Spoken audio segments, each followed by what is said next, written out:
All right, guys, I wanted to show you something about fighting algae in an older system. And first of all, I want to show you that algae in a system doesn't necessarily mean that the water's not clear. This water is incredibly clear, but as you can see, this system has a great deal of what we call string algae. Now, there's an interesting thing about this algae, at least interesting to me, is the way that it looks. You can see that brighter green? Even brighter than that's what it really looks like when it's healthy and growing and replicating and doing well, like right there. See how dark it's starting to become? This is because it's atrophying out for the year. You'll find in systems, especially recirculating systems like this, so this system, for people who've never seen it, there's a tank that looks just like that when you can't see through the trees down there. It pumps water up to these three tanks. These three tanks are on common level. They overflow to that tank overflows to that tank. And it's up here in the upper systems where there's no goldfish or koi to eat this stuff, because this system primarily grows minnows and shrimp that go into other systems as feedstock and take rides through the chute and end up down there to feed the larger fish in the lower tanks. We get a lot more of the string algae.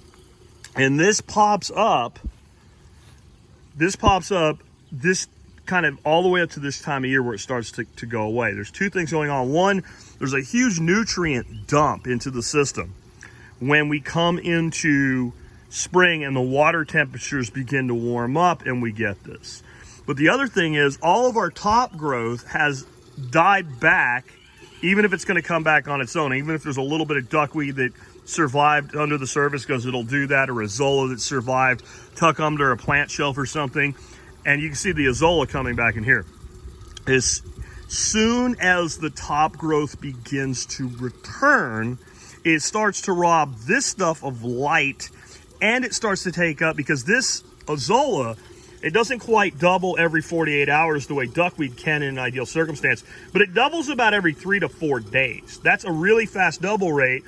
And so when you start out and you end up with like this much azolla that comes back, it doesn't look like that big of a deal. But then, you know, a week and a half later, you have that. And then 4 weeks later, you have this. And as that begins to occur, and it's all top growth, it's duckweed, it's things like over here, we've got some water hyacinth, any of this top growth, this stuff starts to atrophy out.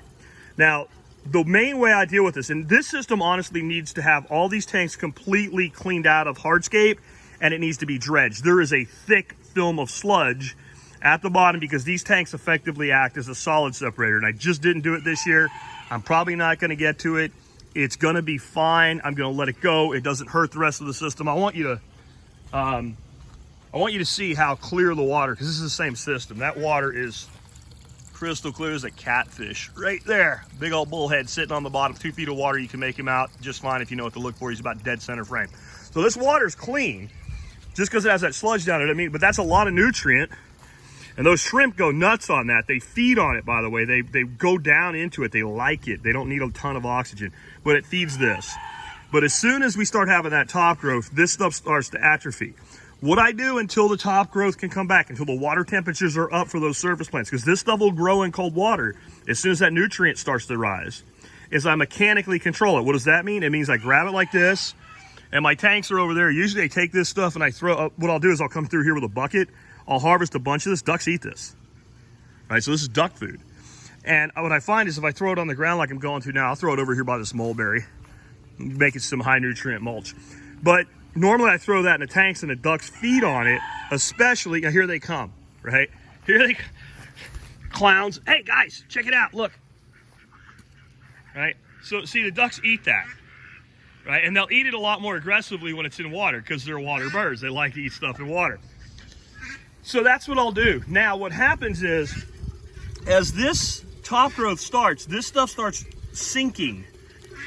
And it starts atrophying and it starts looking like this. And you'll see that when you pull it, there's a lot more of it than you think there is because it goes there. And if you have a lot of shrimp in there, you might want to pay attention. Sometimes you yourself will net your shrimps out.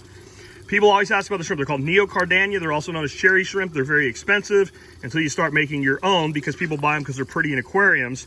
If you start putting them in your tanks in the summer and you keep adding all your culls, your non-so-pretty ones, they'll adapt as the water temperature drops. If you throw them in your tank straight out of an aquarium, when your water temperature is 45 degrees, they're gonna die. right? So I've adapted these over multiple seasons. I don't want to go, killing a bunch of them here, though. The ducks, you guys are welcome to eat any that are in there, right? What'll happen though is it starts to sink, but what you'll find is often it'll be growing right underneath your top growth. And what I don't want to do is strip out all the top growth. So what I'm going to do is go, this isn't really a good, there's some there. It's right up underneath there. Go underneath it, pull it below the surface, and it might pull a little bit of Azolla out with it. If you really care, you can, flick that back in. But that way you're not totally yanking out your duckweed or your Azolla or whatever. Now this will go away on its own, but every bit of this you don't pull out is going to settle to the bottom and lead to basically what you would call an artificial eutrophication. If you don't know what that means, wait for my course. We'll talk all about it in the future, and it will hang on your fingers like that. And the reason it did is I didn't want to throw Mr. Snail away, though I'm sure the ducks would have been happy to eat him. So I just wanted to talk to you about that. Like, the first year you put a system in like this, you're not going to have that very much, right? But as it matures, you're going to, and you can see there is a significant amount in here, but this pond is much more shaded. So even though the top growth as a result is not up yet, see the algae? It's already dying on its own because it got all that nice clear sunshine early in the year, right? And then these trees started to fill back in and it's being robbed of light now. But it's not a big deal. And there's more of it than I would like in here, and that's why I mechanically control it. And again, dredging out that sludge. And before anybody asks, the way I dredge that sludge out, I don't have one here, but the little square pots that you use for aquatic plants, like square, they're about, a little bit, about double the size of that, so like 4 of those around. And they have little tiny holes in them. I just take that and drag it across the bottom. And I put that, let it drain out, and I throw that in a bucket or a wheelbarrow, and I dump it in my compost. It's anaerobic, but when it goes through the composting process, it'll get aerobic, and it's an incredibly valuable resource. And as long as you're talking about you're not dredging out, a huge tank like that one over there in the middle of the garden. You're talking about dredging something like this out. Honestly, it takes about 10 minutes each. So I've been kicking around the idea of buying these backyard pond dredges, which are like a kind of souped up wet dry vac that are designed so they can actually suck this stuff out. I might buy one eventually, but I really don't think if I only had this one system, I wouldn't even consider it. It doesn't take long. Since I have multiple systems, I'm considering it. But that's all you got to do is encourage your top growth. Be careful what you're, here's a perfect example. See how it wants to take all of this. It's hard to do with one hand, but it wants to take all of this with it. It's way up underneath there. So I'm going to just pull it down. I'm kind of like sock pulling it, because I only have one hand. Normally I would have 2 hands to do this with. And then you pull it under the water and up and out. And that way it's not going to take, there you go. There's, what, they can have that. They like it too. Oh, look, I didn't dump one of their tanks yet. So here you guys go. And that's their joy right there. You give them aquatic vegetation and water. See how happy that little runner is? So there you go. That's how you handle that. Step 1, don't sweat it. 2, mechanical control. 3, get good top growth early in the season. And I'll do a follow-up video about a month from now when the surface looks like this everywhere. And when I pull it back, you'll see dead clear to the bottom, and you'll see almost none of that string algae. And last and most important, all healthy aquatic systems have algae. One more time. All healthy aquatic systems have algae. All of them. There can be too much. And the problem with algae, you see it's green. That means it makes oxygen in the daytime. It actually takes oxygen in the darkness.